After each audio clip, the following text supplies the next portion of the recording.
მინდა ჩემი მწუხარება გამოვხატო მომხდარ უმძიმეს ამბავთან დაკავშირებით მივუსამძიმრებ ოჯახის წევრებს და მთლიანად ქართულ საზოგადოებას.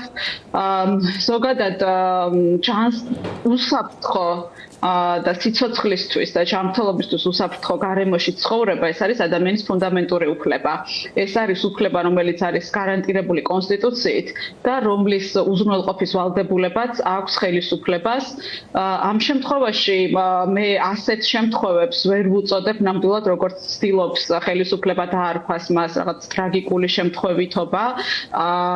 ეს არ არის შემთხვევითობა, ეს არის სულ მცირე გულგრილობა, უყურადღებობა და საკუთარი ვალდებულებების და ფუნქციების შეუსრულებლობის გამო დამდგარი დანაშაულებრივი, ესე ვთქვათ, გულგრილობის შედეგად დამდგარი მძიმე ტრაგიკული შედეგი. იმიტომ რომ როდესაც ქალაქში არსებობს სივრცეები და ქალაქებში მხოლოდ ბათუმში არ მოხდა ხო მსგავსი შემთხვევა, სამშენებლო ტერიტორიებზე თუ მის, ესე ვთქვათ, გარშემო იქ სადაც ბავშვები თამაშობენ, იქ სადაც ადამიანები ცხოვრობენ, არსებობს სივრცეები, სადაც შეიძლება ადამიანი უბრალოდ ჩავარდეს და დაიღუპოს. ეს არ არის შემთხვევითობა, ეს არის კიდევ ერთხელ დანაშაულებრივი გულგრილობა და რა თქმა უნდა ამაზე პასუხისმგებლობა აქვს სხვადასხვა ინსტიტუტებს, თქვათ დაწყებული ადგილობრივი თვითმმართველობებიდან. ვისი პასუხისმგებლობა უნდა დგებოდეს? პოლიტიკურიც და სამართლებრივიც. სახელმწიფო ინსტიტუტების, მათ შორის ადგილობრივი თვითმმართველობებისაც და ცენტრალური ხელისუფლებისაც გააჩნია, თქვათ, ის სამშენებლო სამუშაოები ან ის ტერიტორია, ვის ეკუთვნოდა, ვისი, ესე ვთქვათ, საკუთრების ქვეშ არის და ვის ევალებოდა ზედამხედველობა მსგავსი, თქვათ, სამშენებლო ნარჩენების თუ იმ გარემოს მოწესრიგების შესახებ, რომ გარემო ყოფილიყო უსაფრთხო იქ მცხოვრები მოქალაქეებისათვის. ზოგადად, რაც შეეხება ბათუმს რა არის იცით ეს არის გაგრძელება იმ დანაშაულებრივი გულგრილობის რაც რაღაცა სისტემური დანაშაული გახდა. მე გავიხსენებ ერთ-ერთ შემთხვევას, უბრალოდ გადაწყვეტილებას, მაგალითად ჩემი სახალხო დამცველობის დროს საქართველოს პარლამენტმა მიიღო კანონი, რის ძალითაც ბათუმში ძველი ქალაქის ტერიტორიაზე სამშენებლო ნებართვების მშენებლობების წარმოება შესაძლებელი გახდა უსაფრთხოების ზომების და მთელი რიგი სტანდარტების დაუცველად. მათ შორის ეს არის უსაფრთხოების, ხანძარსაწინააღმდეგო ზომების, შშმ პირთა ადაპტირებისთვის დადგენილი წესების და ასე შემდგომ. ეს მაშინ, როდესაც გახსოვთ ალბათ თქვენც თეონა ბათუმელი ხართ და ყველას კარგად ახსოვთ 17 წელს, კი ბატონო, სასტუმროში მომხდარი ხანძარი, რომელსაც ადამიანები ემსხვერპლა გახსოვს ჩამონგრეული კორპუსი, სადაც ბავშვები დაიღუპნენ და სასტუმროში ასევე ხანძარი. ბულეთში სასტუმროში ხანძარი და აი ასეთ დროს, როდესაც პარლამენტი იღებ კანონს და აწესება, ესე ვთქვათ, უსაფრთხოების წესების დაცვის გარეშე აძლევ ბათუმის ტერიტორიაზე და სადაც არ უნდა იყოს, მაგრამ აი ბათუმი კიდევ უფრო სიმბოლურია, სადაც ამდენი ტრაგედია მოხდა. არის ეს დანაშაულებრივი გულგრილობა. ჩვენ მაშინ წავიღეთ საკონსტიტუციო სასამართლოში, გავასაჩივროთ ეს კანონი და ვითხოვეთ აღსრულების დაუყოვნებლივი შეწყვეტა დროებითი ღონისძიების გამოყენება და საკონსტიტუციამ არ ჩათვალა ეს მნიშვნელოვნად. ანუ მე სვამ შეკითხვას, არის თუ არა აი ასეთი გულგრილობა დანაშაულებრივი და სისტემური სახელმწიფოს მხრიდან. და დღეს დიახ, დაასრულეთ. უბრალოდ აი ხელისუფლების პასუხისმგებლობაზე როცა ვსაუბრობთ, აქ სულ ისმის ჩამოთვალეთ ხა უმძიმესი ტრაგედიები დანაშაულებრივი გულგრილობის შედეგად მომხდარი. ყოველთვის როცა კითხვებს ვამს მედია, აქ პასუხია ნუ იყენებთ პოლიტიკური მიზნით ტრაგედიას, რაღაც თითქოს ჯავშანს ქმნიან, კრძალავენ კითხვების დასმას. რა არის რეალური მიზანი ამ ფრაზის მიღმა, რომ აი ნუ იყენებთ პოლიტიკისთვის ტრაგედიას? გაჩვენება საზოგადოების, რა თქმა უნდა, ძალიან ძიმე შემთხვევაა და ბუნებრივია ადამიანურად ჩვენ ყველანი, ასე ვთქვათ, ძალიან ვფრთხილობთ ხო შეფასებების დროს, იმიტომ რომ ჭირის უფალია და რა თქმა უნდა გავუფრთხილდეთ ჩვენ ერთმანეთს და ძალიან გრძნობიარე და მტკივნეული თემაა და აი ამით სარგებლობს და მანიპულირებს, ასე ვთქვათ, ქართული ოცნება.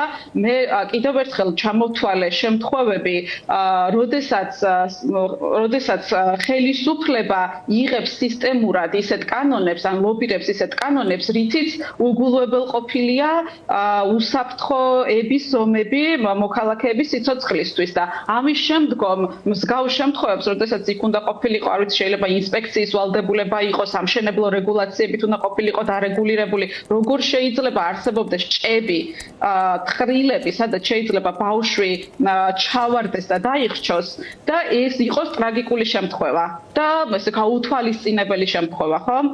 ანუ არ შეიძლება ყველაფერი გადააბრალო რაღაცა შემთხვევითობას და ბედისწერას. იქ სადაც არის პირდაპირ ხელისუფლების ვალდებულება, რომ ქალაქი იყოს უსაფრთხო ადამიანებისთვის. მაშინ რასაკეთებს ადგილობრივი თვითმმართველობა, რასაკეთებენ სახელმწიფო ინსტიტუტებაში, თქვენ რომ არიან უუნაროები, უძლურები და ვერ ასრულებენ საკუთარ მოვალეობას.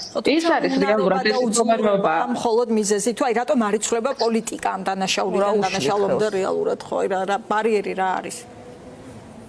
არაპროფესიონალიზმი, გულგრილობა და ორიენტირებულობა იმაზე, რომ უბრალოდ იშოვონ ბევრი ფული და არ აქვს მნიშვნელობა და დარჩნენ ხელისუფლებაში და შესაბამისად მათთვის არ არის რეალურად ქალაქის განვითარება, პრიორიტეტი, უსაფრთხოება, საზოგადოებრივი, ასე ვთქვათ, უსაფრთხოება პრიორიტეტი. მათთვის თავარია, რომ რაღაცა ფულები დაიწერონ, იქ რაღაცა პოლიტიკურად დაიწერონ ფულები და იშოვონ ფული, ბევრი ბინა გაყიდონ, სწრაფად ააშენონ უზარმაზარი კორპუსები უსაფრთხოების წესების დაცვით და შემდეგ იქ რა მოხდება, უკვე მნიშვნელობა არ აქვს. თუ რამე მოხდება, ღმერთმა დაიფაროს, დააბრალებენ ამასაც ვიღაცის, არ ვიცი, შემთხვევითობას ან მშობლებს დააბრალებენ, ან მეზობლებს, ან არ ვიცი, აქციის მონაწილეებს, ხო, როგორც ყველა დამნაშავეა მათ გარდა. კი ბატონო, სახალხო დამცველის რეაქციაზე მინდოდა მეკითხა, ეს შემთხვევა იყო, როდესაც ჰქონდა სწრაფად განცხადება ლევან იოსელიანს, თუმცა აი რამდენად საკმარისი. ეს მაშინ, როდესაც ჩვენ თავიდანვე პირველივე წუთებიდან ხედავდით ქართული ოცნების ლიდერების მხრიდან არა პასუხისმგებლობის აღებას, არამედ პასუხისმგებლობიდან გაქცევის მცდელობას მათ განცხადებებში, ოცნების განცხადებებში. სამწუხაროდ არ მინახავს სახალხო დამცველის განცხადება.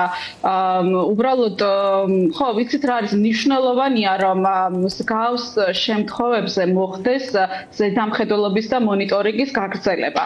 აი, მახსოვს კიდევ ერთხელ 2017 წლის ხანძრის შემდგომ იქ რაღაცა მინისტრიც ჩავიდა, გაიცაგა დაპირებები, რომ აი გამკაცრდებოდა სახანძრო უსაფრთხოების ზომები, თითქოს რაღაცა ნაბიჯები გადაიდგა სამშენებლო უსაფრთხოების ზომ. რა მოხდა იმის მერე?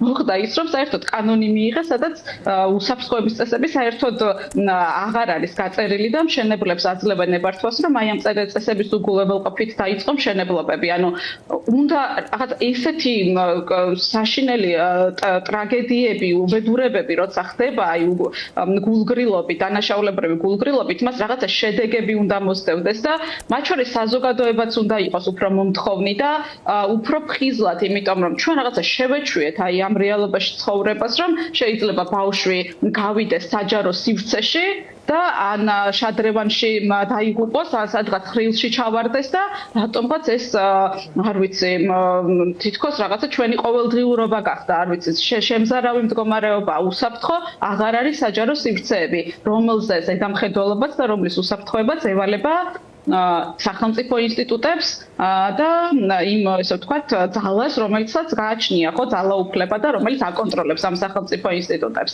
კიდევ ერთხელ აი საჯაროთაც დავწერე და ვიტყვი, რომ აი ვიცი კედელზე სადღაცა სამშენებლო ობიექტის ღობეზე რომ სტიკერი გააკრას ადამიანმა, რომლის მოშორებაც ესე ვთქვათ ძალიან მარტივად შეიძლება, ამის გამო ვიცი 1000 ლარებით აჯარიმებენ მოქალაქეებს და აპატიმრებენ და ვიცი ბათუმში მზია ამაღლობელის და სხვების შემთხვევა რო გავიხსენოთ, სტიკერის გააკრის გამო დააკავეს ძალადობრივად სცემეს და არ ვიცი თითქოს კანონობს და საზოგადოებრივ წესრიგს იცავენ და ქალაქის იერსახეს იცავენ და როცა თხრილი ღია არის, სადაც ყველა შეიძლება ჩავარდეს და დაიღუპოს, იქ აღარ არსებობს ანუ მათი პასუხისმგებლობა და ვალდებულება. კი ბატონო, და ბოლო წუთი დაგვრჩა და მოკლედ უნდა გკითხოთ კომისიაზე, რომელზეც დღეს მოვისმინეთ, რის გამოძიებას აპირებენ. რა არის ამ კომისიის შექმნის მიზანი? აი რის ფასაც ქმნის რეალურად ივანიშვილი ამ განხილვებით, წარსული შემოტანით, მაშინ როცა არის აწმყოში უამრავი პრობლემა და მომავალიც ბუნტოვანი. ხო, ну ძალიან როგორ გითხრათ, სასაცილოდ არ გვაქვს საქმე, მაგრამ მართლაც სასაცილოა მათი მდგომარეობა, იმიტომ რომ პირველ რიგში ალბათ ვურჩევდი მათ, რომ დაკითხონ ერთმანეთი, თენგიზ შარმანაშვილი გამოკითხონ თვითონ ამ კომისიის წევრი, რომელიც ნაციონალურ მოძრაობის დროს, ავიცი, წელი არ ჩაუგდია თანამდებობაზე რო არ ემუშავა სასამართლო ხელისუფლება გინდა ცესკო გინდა თუ თლად მიხეილ სააკაშვილის საკონსტიტუციო კომისიის დივანი იყო და იღებდა მონაწილეობას იმ თქვათ ხელისუფლების საკონსტიტუციო ცვლილებების შემუშავებაში, ელჩი იყო მათი და ასე შემდგომ, იქ ვეყავთ იუსტიციის მინისტრის მოადგილე ნაციონალური მოძრაობის შემომწირველები, პარტიის წევრები და დაკითხონ ერთმანეთი, გამოკითხონ და რა ვიცი, ისაუბრონ იმაზე, რა ქვია, რაში იყვნენ გარეულები და რა საშავებდნენ, რა როგორ უნდა გაასამართლონ, რა ვიცი, ადამიანები, რომლებიც თუნდაც 90-იან წლებში ავტომატებით არბოდნენ და ხელისუფლებას ალადობით ამხობდნენ და ხალხს, რა ვიცი, მშვიდობიან მომიტინგეების დარბევებს ამართლებდნენ და ჩაცხრილობას, ეს ადამიანები გვესაუბრებიან მშვიდობიან აქციის მონაწილეებს, რომ თითქოს რაღაცა ეს არის უკანონობას ვაკეთებთ.